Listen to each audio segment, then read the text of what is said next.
اپنے ہاتھوں میں میدان کربلا کا دولہا، جنتی دولہا، نوجوانان جنت کے سرتاج سج دھج کر کے شان و شوکت کے ساتھ اللہ اکبر شہیدوں کے سردار بن کر کے میدان کربلا میں آئے. آپ اشقیاء کو للکارا، اے شقیو، اے جہنمیوں، ارے تم مجھے شہید کرتے ہو، بتاؤ تو میں کون ہوں؟ تم مجھے جانتے نہیں، تم مجھے پہچانتے نہیں. مگر ظالم ان کے دلوں پر مہر لگ چکی تھی، وہ اندھے ہو چکے تھے. دنیا نے وہ ان کے ایمان کو لوٹ لیا تھا، وہ شیطان کے قبضے میں تھے. اللہ پر دنیا کی لالچیں میرے دوستوں انہیں تباہ برباد کر رکھا تھا. وہ ظالم چاروں طرف سے حیدر ابن حیدر کے اوپر تیروں کی بارش کرنے لگے، اور حضرت امام عالی مقام رضی اللہ تعالیٰ عنہ ان اشقیاء کے مقابلے میں آپ جلوہ فرما تھے. ایک ایک کا بات آپ رکھ رہے تھے، آپ تلوار چل رہی تھی، کبھی نیزہ چل رہا تھا، اور جو بھی شقی آتا وہ فنا فی النار ہو رہا تھا. میرے عزیز دوستو، خاندان رسول کا ایک ایک فرد شہید ہو چکا. اب امام حسین علی مقام رضی اللہ تعالیٰ عنہ تنہا ادھر اشقیاء کے سامنے مد مقابل ہے، ادھر اہل بیت اطہار کے رونے کی آواز آ رہی ہے. آپ نے پھر انہیں صبر کی تلقین کی اور فرمایا رو مت. اللہ اکبر. آپ اس طرح سے سب کو سلام کر کے اور سب سے مل کر کے اللہ اکبر آپ رخصت ہو رہے ہیں. اللہ اکبر رخصت ہو رہے ہیں، اور رخصت ہو کر کے آپ میدان کربلا میں پہنچے. وقت رخصت کہہ رہا ہے خاک میں ملتا سہاگ، وقت رخصت کہہ رہا ہے خاک میں ملتا سہاگ، لو سلام آخری اے بے بدانے اہل بیت، لو سلام آخری اے بے بدانے اہل بیت. میرے عزیز دوستو، حضرت امام حسین علی مقام رضی اللہ تعالیٰ عنہ میدان کربلا میں پہنچے، اور پھر ذوالفقار علی ان کے ہاتھ میں آپ ان یزیدیوں کا مقابلہ کیا، ایک ایک کو جہنم بسیج کیا. جو آتا گیا آپ سے مارتے گئے. ابن صاحب کو یقین ہو گیا کہ اگر اس شیر کا مقابلہ ایک ایک کر کے کیا جائے گا تو مقابلہ کرنا مشکل ہو جائے گا. آپ نے بزدلوں کو سب کو ابن صاحب بزدلوں کو حکم دیا جاؤ سب کے سب گھیر کر کے اور ان پر وار کرو. مختصر یہ میرے دوستو کہ تمام لوگوں نے ایک شیر کو گھیر کر کے وار کیا. ابن حیدر کے اوپر تلواریں چل رہی تھی، نیزیں چل رہی تھی. اللہ پر زخمی جسم ہو چکا تھا، اور اسی زخمی حالت میں آپ میرے دوستو نانا جان کہ یہ دین کا اور دین کی خدمت کا آپ حق ادا کر رہے تھے. اے نماز کے پڑھنے والوں، ارے تم بھی اپنی نمازوں کو دیکھو، اپنے روزے کو دیکھو، اپنے حج کو دیکھو، اپنی زکات کو دیکھو. میدان کربلا میں حضرت امام حسین علی مقام رضی اللہ تعالیٰ عنہ نے دین کے پانچوں اصول کی تکمیل کر دی. میرے دوستو اس شان کے ساتھ آپ دنیا سے تشریف لے جا رہے ہیں. شہادت کا وقت قریب آ گیا کہ زبان پر ہے لا الہ الا اللہ محمد رسول اللہ، زبان پر نبی کا کلمہ ہے. جمعے کا وقت ہے، نماز ادا ہو رہی ہے، سر سجدے میں ہے.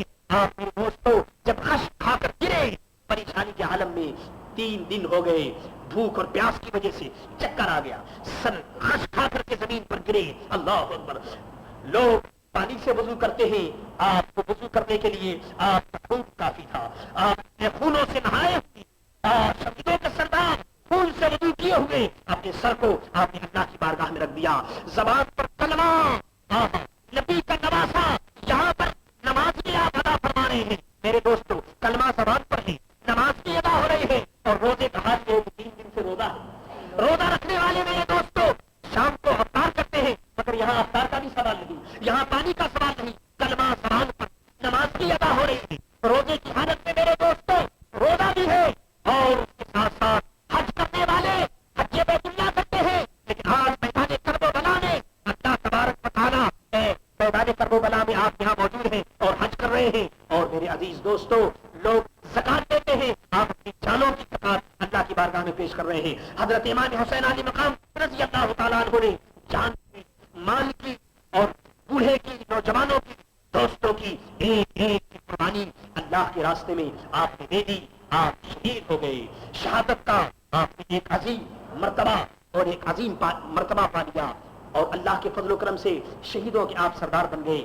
لیکن میرے عزیز دوستو آپ خوب یاد رکھیے کہ امام حسین شہید ہوئے، لیکن شہادت کے باوجود آپ کا نام زندہ ہے، آپ کا نام زندہ ہے، آپ کی یادگار باقی باقی ہے، جب تک دنیا باقی ہے، حضرت امام حسین عالی مقام اسلام زندہ ہوتا ہے۔ ہر کربلا کے بعد حضرت امام حسین نے اپنی جان کی قربانی پیش کر کے اسلام کو قیامت تک کے لیے شجر شاداب کر دیا، اور اسلام کے درخت کو آپ نے اپنی خون سے سینچا۔ میرے عزیز دوستو، اے حسین ابن علی، اسلام تیرا نام ہے، جب تلک زندہ ہے تو اس وقت تک اسلام ہے۔ اے حسین ابن علی، اسلام تیرا نام ہے۔ اے حسین کے نام لیواؤ اور اے حسین کے نام پر آنسو بہانے والوں، خوب یاد رکھو کہ دین اور اسلام کے لیے اپنی جان دینا یہ حسین کی سنت ہے۔ نانا جان کے دین کی حفاظت کرنی یہ حسین کی سنت ہے۔ باطل کے مقابلے میں حق کا ساتھ دینا یہ حسین کی سنت ہے۔ باطل سے ٹکرانا یہ حسین کی سنت ہے۔ بے دینوں کا مقابلہ کرنا یہ حسین کی سنت ہے۔ فاسق و فاجر کے ہاتھ میں، بے دینوں کے ہاتھ میں ہاتھ نہ دینا یہ حسین کی سنت ہے۔ شہادت کے وقت بھی نماز کا پڑھنا یہ حسین کی سنت ہے۔ دین اور اسلام کے لیے جان اور مال اور بچوں اور بھائیوں سب کو قربان کر دینا یہ حسین کی سنت ہے۔ یاد رکھو، صرف واقعہ بیان کرنا کافی نہیں، واقعہ کو بیان کرتے ہوئے حضرت امام حسین کی سنت کو یاد کرو۔ اگر تمہارے دلوں میں حضرت امام حسین کی محبت ہے تو اسلام کی خدمت کرو، اسلام کی عزت و عظمت کا پرچم لہراؤ، اور باطل کے مقابلے میں حق کا ساتھ دو، صداقت کا ساتھ دو۔ میرے عزیز دوستو، اس دن اور اس وقت ایک یزید تھا اور اس کے مقابلے میں حضرت حسین آ گئے، لیکن آج زمانے کے حالات تم دیکھو گے تو ایک یزید نہیں، یزید کے لباس کے اندر بہت سے یزیدی تمہیں نظر آئیں گے۔ آج ضرورت ہے کہ حضرت حسین کے نقش قدم پر چل کر حق و صداقت کا ساتھ دیتے ہوئے باطل کا مقابلہ کرو۔ امام حسین عالی مقام رضی اللہ تعالیٰ عنہ کی شہادت حق کی آواز ہے، حق کا اعلان ہے، اور یہ قیامت تک باقی رہے گا۔ اے خداوند عالم، آج مقدس دن کے برکات کو ہم پر جاری و ساری کر دے، اور امام حسین عالی مقام رضی اللہ تعالیٰ عنہ کے صدقے دین حق پر ہمیں قائم رکھ، دین کی اسلام کی خدمت کی ہمیں توفیق عطا فرما۔ وما علینا الا البلاغ المبین۔